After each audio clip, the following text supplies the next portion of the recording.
Podcast म्हणजे काय याच्याविषयी जाणून घेण्यापूर्वी रेडिओ म्हणजे काय हे आपल्याला जाणून घ्यावं लागेल. आणि रेडिओ हे तर आपल्या सगळ्यांना माहीतच आहे. रेडिओ हे एक श्राव्य माध्यम आहे, म्हणजे श्रवण माध्यम आहे, ज्याच्यामध्ये आपण फक्त ऐकू शकतो. रेडिओ आणि टी व्हीमध्ये काय फरक आहे? टी व्ही हे एक दृकश्राव्य माध्यम आहे, म्हणजे ज्याच्यामध्ये आपण पाहूही शकतो आणि ऐकूही शकतो. रेडिओ हा टी व्हीच्या पूर्वी आला. भारतामध्ये रेडिओ खूप जास्त मोठ्या प्रमाणात प्रसिद्ध पावला. स्वातंत्र्य चळवळीमध्ये रेडिओचं एक खूप मोठं स्थान राहिलेलं आहे. क्रिकेटच्या कॉमेंट्री देखील आपण रेडिओवरती ऐकल्याचं आठवत असेल. ये बीएसएनएल चौका कनेक्टिंग इंडिया. टीव्ही आल्यानंतर क्रिकेट आपण पाहू लागलो आणि ते ऐकूही लागलो. त्यामुळं आपसुकच टीव्हीची प्रसिद्धी ही रेडिओपेक्षा जास्त वाढली. परंतु रेडिओचं काम फार महत्त्वाचं राहिलेलं आहे. भारतामध्ये नेत्यांची भाषणं देखील आपण रेडिओवरती ऐकलेली आहेत. पंडित जवाहरलाल नेहरू यांनी भारत स्वातंत्र्य झाला त्या दिवशी दिलेलं भाषण हे सबंध भारताने रेडिओवरती ऐकलं होतं. At the stroke of the midnight hour, when the world sleeps, India will awake to life and freedom.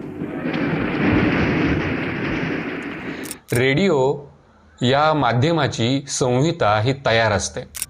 24 तास कार्यक्रमांमध्ये काय काय दाखवलं जाईल, कोणती गाणी असतील, कुठल्या बातम्या असतील, कोणाची मुलाखत घेतली असेल, हे देखील रेडिओमध्ये ठरलेलं असतं. आणि अशी 24 तासाची संहिता रेडिओची तयार असते आणि त्यानुसार रेडिओवरती कार्यक्रम सुरू असतात.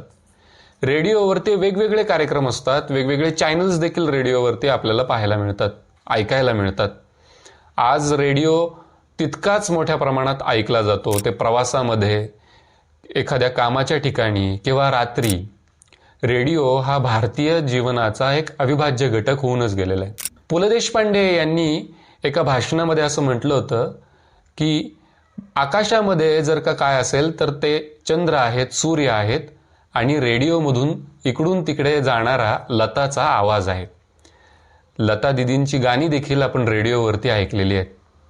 त्यामुळे रेडिओ हा भारतीय जीवनाचा अविभाज्य भाग का हे आपल्याला समजून येतं. परंतु आधुनिक काळामध्ये या रेडिओचाच पुनर्जन्म पॉडकास्टच्या रूपाने झाला. आणि पॉडकास्ट हे एक आणखी सशक्त असं माध्यम इंटरनेटवरती आणलं गेलं आणि ते देखील रेडिओ इतकंच संपूर्ण जगभरामध्ये, भारतभरामध्ये प्रसिद्ध पावलं. पॉडकास्ट आणि रेडिओमध्ये फरक काय? रेडिओची संहिता किंवा कार्यक्रम हे ठरवलेले असतात. पॉडकास्ट मात्र वेगवेगळ्या विषयांवरती असतात. कुठल्याही विषयावरती अगदी निवांत गप्पा मारताना देखील पॉडकास्ट आपल्याला ऐकता येतो. आणि त्याच्यामध्ये गप्पा हा एक मुख्य फॅक्टर संपूर्ण जगभरामध्ये महत्त्वाचा राहिलेला आपल्याला दिसून येतो.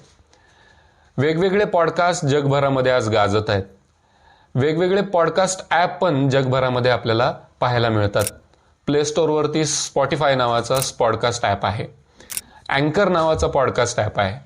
ॲपल पॉडकास्ट आहे. वेगवेगळे पॉडकास्ट आहेत ज्याच्यामध्ये आपण पॉडकास्ट ऐकू शकतो. वेगवेगळे पॉडकास्टर्स म्हणजे ज्याच्यामध्ये क्रिएटर्स वेगवेगळे पॉडकास्ट आपल्यासमोर आणतात. त्याच्यामध्ये वेगवेगळे विषय असतात. काही गप्पा असतात, काही इंटरव्ह्यू असतात, काही जीवनोपयोगी माहिती असते किंवा काही ट्रॅव्हल्स विषयी माहिती असते. पॉडकास्ट हे त्यांना विषयांचं कुठलंही बंधन राहिलेलं नाही. भारतामध्ये रणवीर अलाहाबादिया यांचं पॉडकास्ट खूप जास्त ऐकलं जातं. ते भारतामध्ये खूप जास्त फेमस आहे.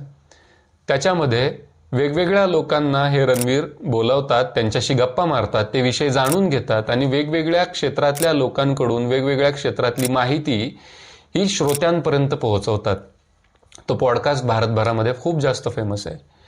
किंवा महाराष्ट्रामध्ये आज नव्याने पॉडकास्ट जे सुरू झालेले आहेत त्याच्यामध्ये अमुक तमुक नावाचा पॉडकास्ट, ज्याच्यामध्ये 3 व्यक्ती गप्पा मारतात वेगवेगळ्या विषयांवरती. किंवा वायफळ नावाचं पॉडकास्ट, ज्याच्यामध्ये वायफळचे जे प्रमुख आहेत ते वेगवेगळ्या कलाकारांना, मराठी कलाकारांना त्यांच्या स्टुडिओमध्ये बोलवतात, त्यांच्याशी गप्पा मारतात आणि तो पॉडकास्ट हा स्पॉटिफायवरती किंवा ॲपल पॉडकास्टवरती अपलोड केला जातो, जो लोकांना ऐकता येतो. यूट्यूबच्या माध्यमामुळे तो पॉडकास्ट आता शूट करण्याची पण संस्कृती किंवा शूट करण्याची पण एक नवीन पद्धत सुरू झालेली आहे. त्यामुळं हे शूट केलेले पॉडकास्ट देखील आपल्याला पाहता येतात. परंतु पॉडकास्टची जी मूळ संकल्पना आहे ती म्हणजे हसत खेळत गप्पा मारत ज्ञान निर्मिती करणं. अगदी सोप्या साध्या सरळ भाषेमध्ये आपण हे पॉडकास्ट ऐकतो आणि त्याच्यामधून सहजरित्या ज्ञान आपण गोळा करत असतो. अगदी झोपताना, कुठे फिरताना, चालताना, ट्रॅव्हल करताना आपण हे पॉडकास्ट ऐकू शकतो आणि त्याच्यामधून ज्ञानाचा आस्वाद घेऊ शकतो, गप्पांचा आस्वाद घेऊ शकतो. म्हणून पॉडकास्ट हे आज जगभरामध्ये खूप जास्त प्रमाणात प्रसिद्ध पावत आहेत आणि वेगवेगळ्या भाषांमध्ये, वेगवेगळ्या समाजांमध्ये, वेगवेगळ्या ठिकाणांमध्ये वेगवेगळे पॉडकास्ट देखील आज मोठ्या प्रमाणात निर्माण झालेले आहेत. हा सगळा व्हिडिओ ऐकून तुम्हालाही पॉडकास्ट ऐकण्याची इच्छा निर्माण होईल आणि तुम्ही देखील तुमच्या आवडत्या विषयाचं पॉडकास्ट नक्की ऐकाल अशी मी आशा करतो. हा व्हिडिओ पाहिल्याबद्दल मनापासून धन्यवाद.